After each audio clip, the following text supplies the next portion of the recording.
Hello बच्चों, आज हम सीखेंगे अर्थमेटिक प्रोग्रेशन। अर्थमेटिक प्रोग्रेशन सीखेंगे आज हम। इसमें क्या होता है, इसको एपी बोलते हैं शॉर्ट फॉर्म में, AP arithmetic progression. Arithmetic progression जो स्टैंडर्ड फॉर्म होती है वो होती है A1, A2, A3, A4 dot dot, और ये जो होता है ये होता है इसका nth टर्म, लास्ट टर्म भी बोलते हैं इसको। ये फर्स्ट टर्म, ये सेकंड, ये थर्ड, ये फोर्थ एंड ये nth टर्म, इसको लास्ट टर्म भी बोलते हैं। स्टैंडर्ड इक्वेशन जो होती है वो इसकी ये होती है कि आपने हम क्या मानते हैं कि शुरू में पहला टर्म जो है वो a मान लेते हैं। अर्थमेटिक का मतलब होता है कि एक के बाद एक जो नंबर आएगा उसमें सेम डिफरेंस होगा, यानी कि कॉमन डिफरेंस जो होगा वो सेम होगा। तो हम कॉमन डिफरेंस को मान लेते हैं सेम, जो है d। तो अगर फर्स्ट टर्म a रहेगा तो उसमें अगर हम कोई सेम नंबर ऐड करें या सेम नंबर सब्ट्रैक्ट करें तो हर बार d का डिफरेंस आएगा, तो उसको बोलते हैं हम कॉमन डिफरेंस। तो जब आप इसमें पहला टर्म a है उसमें d ऐड करेंगे तो वो हो जाएगा a प्लस डी, फिर उसमें फिर से d ऐड करेंगे तो हो जाएगा a प्लस 2d, और इसमें फिर से d ऐड करेंगे तो हो जाएगा a प्लस 3d। यहां आप देखोगे कि यहां एक सीरीज सी चली है, मतलब ए तो फिक्स है, लेकिन जैसे जैसे आप टर्म पर पहुंचते हो उस टर्म में डी का जो वैल्यू है वो उस टर्म से एक कम है।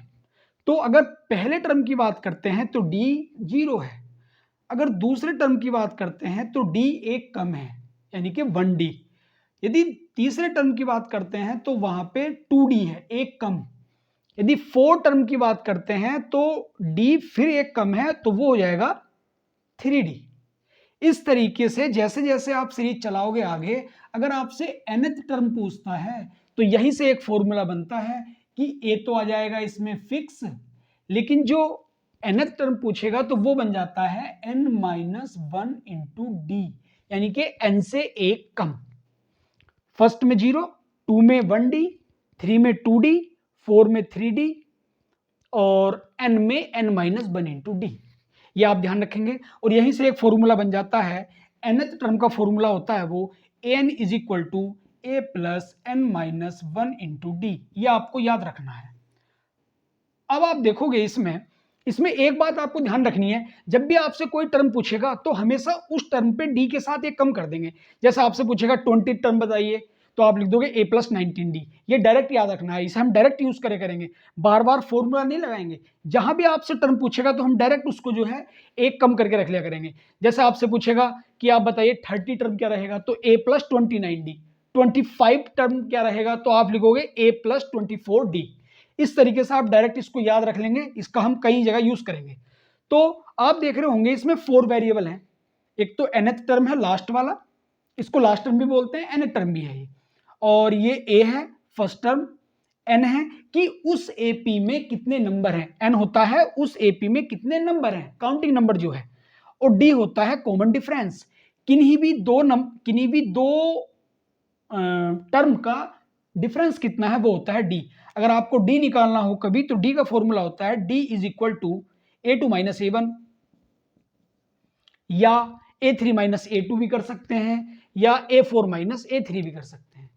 यानी कि कोई दो कंजुगेटिव टर्म लेंगे और उनका डिफरेंस जो होता है वो हमेशा d होता है। तो ये एक फॉर्मूला है, an का फॉर्मूला है। इससे किस किस टाइप का क्वेश्चन बन सकता है, इससे बन सकता है, ये आप जरूर इसको याद रखेंगे। इससे सबसे एक सिंपल फॉर्मूला बनता है सबसे पहला तो, कि आपको कोई एपी दे देगा, मान लीजिए 4, 7 एंड 10 डॉट डॉट डॉट, और आपसे पूछ रहा है कि इसका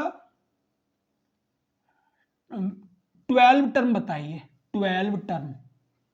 तो आप देखोगे इसमें सबसे पहले हम जो आप उस एपी सीरीज से फाइंड कर सकते हैं वो लिख लेते हैं। तो ए की वैल्यू कितनी है, ए की वैल्यू है 4। डी कैसे निकालते हैं, डी निकालते हैं इस टर्म में से ये माइनस करके, दैट मीन्स 7 में से 4 माइनस करके, तो ये जाएगा 3। और ये क्या दिया है, ये दिया है आपको 12th टर्म पूछा है। तो मैंने अभी आपसे बताया था कि अगर 12 टर्म कहेगा तो इसका मतलब क्या हुआ, a प्लस 11d। तो ये भी लिख सकते हैं कि n की वैल्यू यहां पे 12 है। तो अगर आपसे 12 टर्म पूछा है दैट मीन a12 पूछा है, तो a12 का मतलब होता है a प्लस 11d। ये आप डायरेक्ट याद रखेंगे।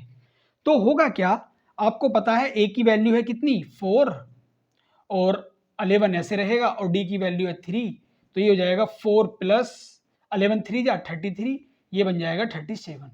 इसका मतलब ये हुआ अगर आप इस तरीके से चलते रहेंगे तो जो 12 टर्म आएगा वो आएगा आपका 37। ठीक है, अगर कभी कभी क्या करेगा इसमें, अगर ये यहां पे थोड़ा सा कंफ्यूजन रहता है कई बार कि इसमें नहीं पता लगा पाते कि ये लास्ट टर्म है या n की वैल्यू कब होगी और an की वैल्यू कब होगी। आप ये जरूर ध्यान रखेंगे, अगर यहां पे th लगा हुआ है या टर्म लिखा हुआ है तो वो है उसका नंबर कि उस एपी में कितने नंबर हैं, तो वो n की वैल्यू होती है। अगर यहां पे th ना दे करके ऐसे ही कोई नंबर दे देगा, मान लीजिए 33 दे दे, और अब आपसे कहेगा, अब आपसे टर्म नहीं पूछेगा, अब आपसे पूछेगा how many number in this AP, तो इस एपी में कितने नंबर होंगे वो आपसे पूछेगा, या हाउ मैनी टर्म, कितने टर्म है, दैट मीन नंबर ही पूछा है आपसे। तो आप देखोगे ये पहला टर्म है, ये सेकंड टर्म है, ये थर्ड टर्म है, और ये डॉट डॉट डॉट ये हो गया लास्ट टर्म। मतलब देखने में जैसी कैटेगरी इनकी है वैसे ही देखने में कैटेगरी ये है, तो ये आपका टर्म हो जाएगा। टर्म मतलब ये हो जाएगा आपका लास्ट टर्म an। लेकिन अगर आप इसी पे th लगा दोगे तो देखने में ये अलग है, टर्म अलग है और ये अलग है, तो होगा क्या, ये आपका n बन जाएगा इस केस में। मतलब अगर इनके जैसा देखने में है तो वो टर्म रहेगा यानी कि an की वैल्यू, लेकिन इसके ऊपर th लगा देते हैं तो वो बन जाता है n की वैल्यू। इसमें ध्यान रखना है आपको। एक तरीके का सवाल ये रहता है और दूसरे तरीके का सवाल ये आता है, पूछता है आपसे